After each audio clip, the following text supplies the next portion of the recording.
بسم اللہ الرحمن الرحیم۔ فریب وقت نے کچھ اس طرح دھوکے دیے تم کو، فریب وقت نے کچھ اس طرح دھوکے دیے تم کو کہ تم نے شوق گل پوشی میں کانٹوں پہ زباں رکھ دی۔ سامعین و ناظرین محترم، 14 فروری کو ویلنٹائن ڈے منایا جاتا ہے، جو کہ عیسائیوں کی ایک خاص عید ہے، جس میں وہ محفلیں جماتے ہیں، رقص و سرور کا اہتمام کرتے ہیں۔ نوجوان لڑکے اور لڑکیاں ایک دوسرے کو سرخ گلاب، چاکلیٹ اور مٹھائیوں کے پاکٹ بطور ہدیہ پیش کرتے ہیں اور اپنی محبت کا اظہار کرتے ہیں۔ چنانچہ انہی کی دیکھا دیکھی مسلم معاشرہ میں بھی یہ وبا عام ہوتی جا رہی ہے۔ سچ تو یہ ہے کہ ویلنٹائن ڈے منانے والوں کے نزدیک دین و مذہب، تہذیب و ثقافت اور معاشرتی اقدار کوئی معنی نہیں رکھتے۔ کسی نے کیا ہی عجیب کہا ہے اور بالکل سچ اور حق کہا ہے کہ کسی قوم کی نوجوان نسل اگر اپنا قومی تشخص چھوڑ کر دوسرا تشخص اختیار کر لیں تو اس کا معنی یہ ہے کہ وہ قوم اپنا وجود ختم کر چکی ہے۔ یہ ویلنٹائن ڈے ہے کیا، اس کی ابتدا کب ہوئی اور کہاں سے ہوئی؟ چنانچہ چند تاریخی حوالے آپ کی خدمت میں پیش کر رہا ہوں کہ 14 فروری ویلنٹائن ڈے جو منایا جاتا ہے، اس کی مناسبت کس کے ساتھ ہے، اس کی نسبت کس طرف ہے۔ چنانچہ پہلا تاریخی حوالہ کہ 14 فروری کو منایا جانے والا ویلنٹائن ڈے یا عید الحب ایک خاص رومی عید ہے، جس میں وہ اپنے مشرکانہ عقائد کے اعتبار سے خدائے محبت کے نام کی محفلیں جماتے ہیں اور رقص و سرور کا اہتمام کرتے ہیں، اور اس کی ابتدا تقریباً 1700 سال پہلے ہوئی۔ اس وقت یہ مشرکانہ عید نہ تھی، کیونکہ اہل روم کے نزدیک 14 فروری کا دن چونکہ یونو دیوی کے نزدیک مقدس دن تھا، اور یونو کو عورتوں اور شادی بیاہ کی دیوی کہا جاتا تھا، اس لیے رومیوں نے اسے عید کا دن ٹھہرا لیا اور ایک دوسرے سے محبت کا اظہار کرتے اور اسی مناسبت سے وہ شادی بیاہ کرتے۔ تو پہلا تاریخی حوالہ یہ تھا کہ یہ ایک مشرکانہ عید تھی اور مشرکانہ عقائد کے اعتبار سے یہ ایک رومیوں کی خاص عید کا دن تھا۔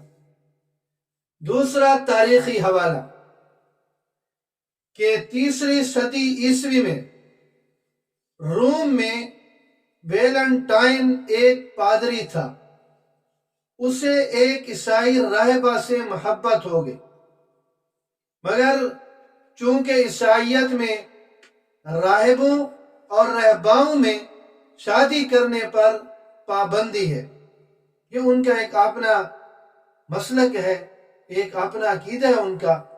اس لیے ویلنٹائن نے ایک دن اپنی معشوقہ کو تسلی دیتے ہوئے یہ کہا کہ مجھے خواب میں یہ بشارت دی گئی کہ 14 فروری کا دن ایسا دن ہے کہ اگر کوئی راہب یا راہبہ جنسی ملاپ کر لیں تو کوئی گناہ نہیں ہوگا۔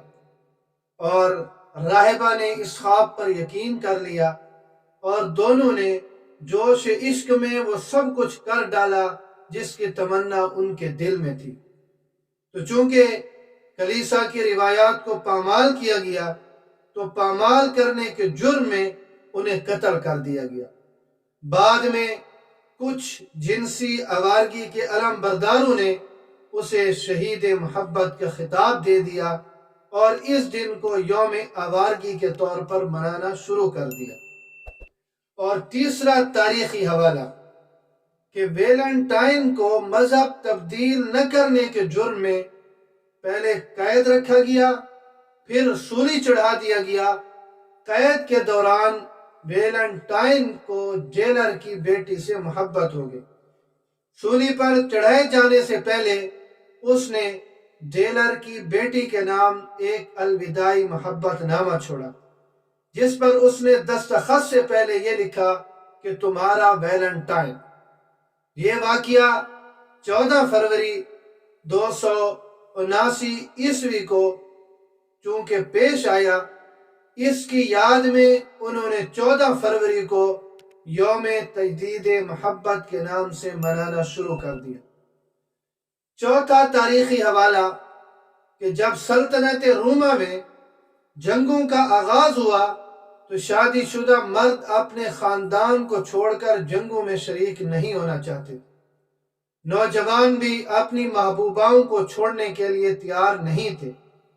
جنگوں کے لیے کم افراد کی دستیابی کی وجہ سے شہنشاہ کلاڈیس نے یہ حکم جاری کیا کہ مزید کسی بھی شادی یا منگنی پر پابندی ہوگی، لیکن ایک پادری جس کا نام ویلنٹائن تھا، اس نے اس حکم کی مخالفت کی اور چھپ چھپا کر نکاح کرواتا رہا۔ بادشاہ کو اس کی اطلاع ملی تو اس نے پادری کو جیل میں ڈال دیا۔ جو کچھ اس نے نوجوان عاشقوں کے لیے کیا تھا اسے یاد رکھا گیا اور آج اسی مناسبت سے ویلنٹائن ڈے منایا جاتا ہے۔ اب سامعین و ناظرین محترم، تاریخی حوالے آپ نے ملاحظہ کیے تو ان حوالہ جات کی روشنی میں یہ بات روز روشن کی طرح کھل کر سامنے آ جاتی ہے کہ ویلنٹائن ڈے کا اسلامی تعلیمات سے، اسلامی ثقافت سے اور اسلامی تہذیب سے دور دور کا بھی تعلق نہیں ہے۔ یہ خالصتاً غیر اسلامی عمل ہے جس سے حیا کا خاتمہ ہوتا ہے، بے حیائی کو فروغ ملتا ہے، مرد اور عورت کا اختلاط ہوتا ہے اور غیر مسلموں کے ساتھ مشابہت بھی ہوتی ہے اور اس میں فضول خرچی بھی ہوتی ہے۔ تو یہ بہت بڑے بڑے گناہ ہیں، بہت بڑی بڑی قباحتیں ہیں جو اس میں موجود ہیں۔ تو اس لیے ویلنٹائن ڈے منانے سے انکار کرنا چاہیے۔ یہ کہتے ہوئے میں اجازت چاہوں گا کہ لٹ گئی دولت ایمان کوئی احساس نہیں، لٹ گئی دولت ایمان کوئی احساس نہیں، کچھ بھی فرمان محمد کا ہمیں پاس نہیں۔ اللہ رب العزت مجھے اور آپ سب کو اسلامی تعلیمات پر چلنے کی توفیق نصیب فرمائے۔